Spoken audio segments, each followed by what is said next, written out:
Canto 6. The kingdoms and godheads of the greater life. Across the leaping springs of death and birth, and over shifting borders of soul change, a hunter on the spirit's creative track, he followed in life's fine and mighty trails, pursuing her sealed formidable delight in a perilous adventure without close. At first no aim appeared in those large steps. Only the wide source he saw of all things here, looking towards a wider source beyond. For as she drew away from earthly lines, a tenser drag was felt from the unknown. A higher context of delivering thought drove her towards marvel and discovery. There came a high release from pettier cares, a mightier image of desire and hope, a vaster formula, a greater scene. Ever she circled towards some far-off light. Her signs still covered more than they revealed, but tied to some immediate sight and will, they lost their purport in the joy of use, till stripped of their infinite meaning they became a cipher gleaming with unreal sense. Armed with a magical and haunted bow, she aimed at a target kept invisible and ever deemed remote, though always near, as one who spells illumined characters, the key book of a crabbed magician text. He scanned her subtle, tangled, weird designs, and the screened, difficult theorem of her clues. Traced in the monstrous sands of desert time the thread beginnings of her Titan works.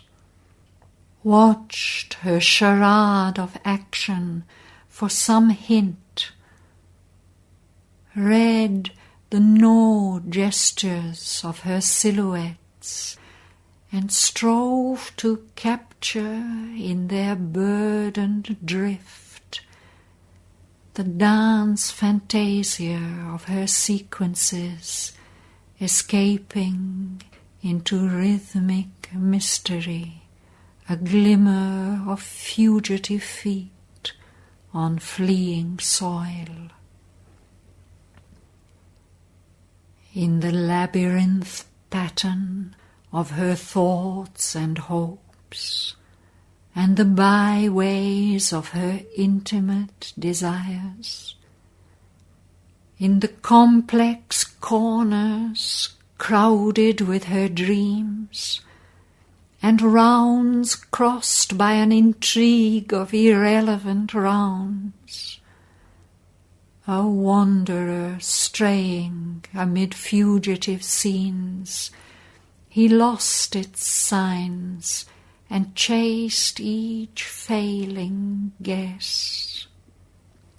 Ever he met key words, ignorant of their key.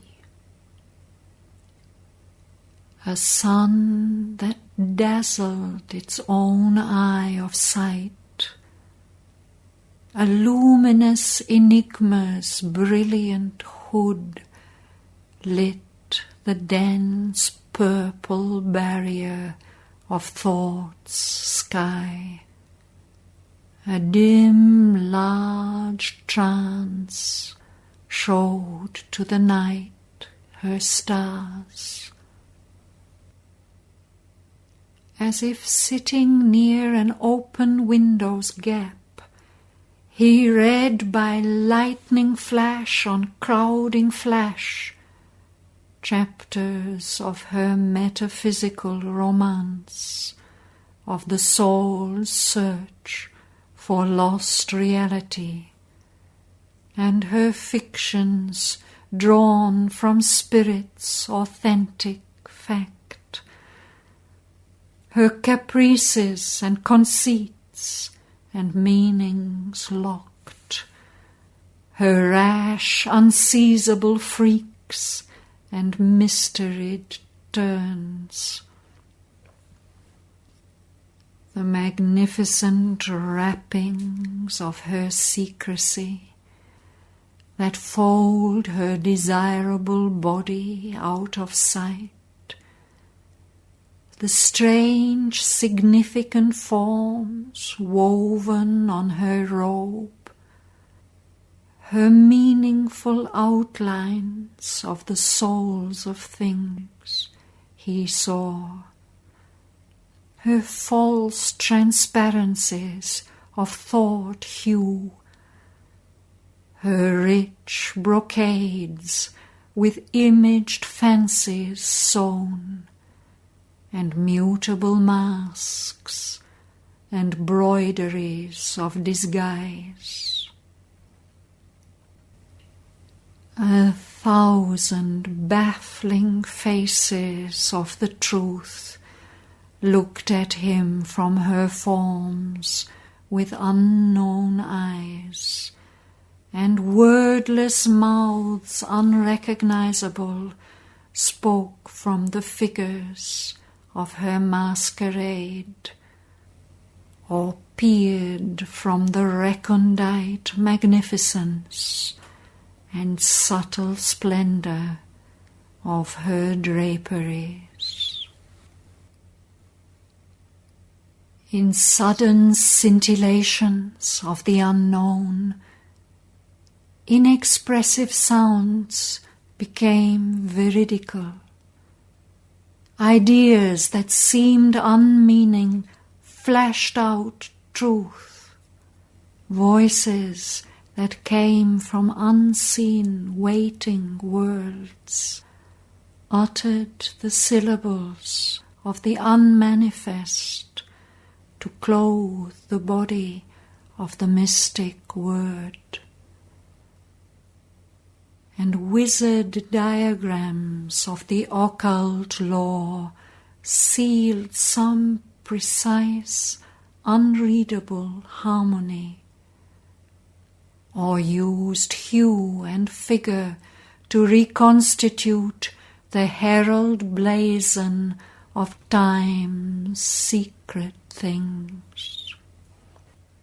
In her green wildernesses and lurking depths, in her thickets of joy where danger clasps delight, he glimpsed the hidden wings of her songster hopes, a glimmer of blue and gold and scarlet fire. In her covered lanes, bordering her chance-field paths, and by her singing rivulets and calm lakes, he found the glow of her golden fruits of bliss, and the beauty of her flowers of dream and muse. As if a miracle of hearts changed by joy, he watched in the alchemist radiance of her suns the crimson outburst of one secular flower on the tree of sacrifice of spiritual love. In the sleepy splendor of her noons he saw a perpetual repetition through the hours, thoughts dance of dragonflies on mystery's stream that skim but never test its murmurs race, and heard the laughter of her rose desires running as if to escape from longed-for hands, jingling sweet anklet bells of fantasy. Amidst live symbols of her occult power, he moved and felt them as close real forms. In that life more concrete than the lives of men, throbbed heartbeats of the hidden reality. Embodied was there what we but think and feel, self-framed what here takes outward borrowed shapes.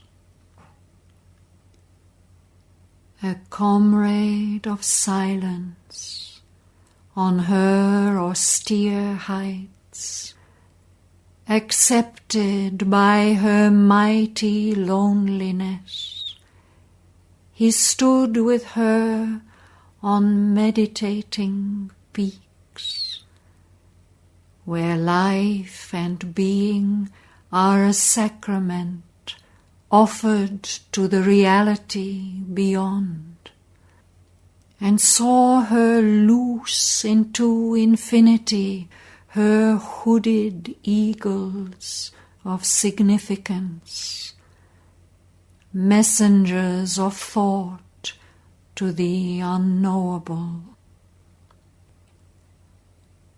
Identified in soul vision and soul sense, entering into her depths as into a house, all he became that she was or longed to be. He thought with her thoughts and journeyed with her steps, lived with her breath, and scanned all with her eyes, that so he might learn the secret of her soul. A witness, overmastered by his scene, he admired her splendid front of pomp and play, and the marvels of her rich and delicate craft, and thrilled to the insistence of her cry. Impassioned he bore the sorceries of her might, felt laid on him her abrupt, mysterious will, her hands that need fate in their violent grasp, her touch that moves, her powers that seize and drive. But this too he saw, her soul that wept within, her seekings vain that clutch at fleeing truth, her hopes whose sombre gaze mates with despair, the passion that possessed her longing limbs, the trouble and rapture of her yearning breasts, her mind that toils unsatisfied with its fruits, her heart that captures not the one beloved. Always he met a veiled and seeking force, an exiled goddess building mimic heavens, a sphinx whose eyes look up to a hidden sun.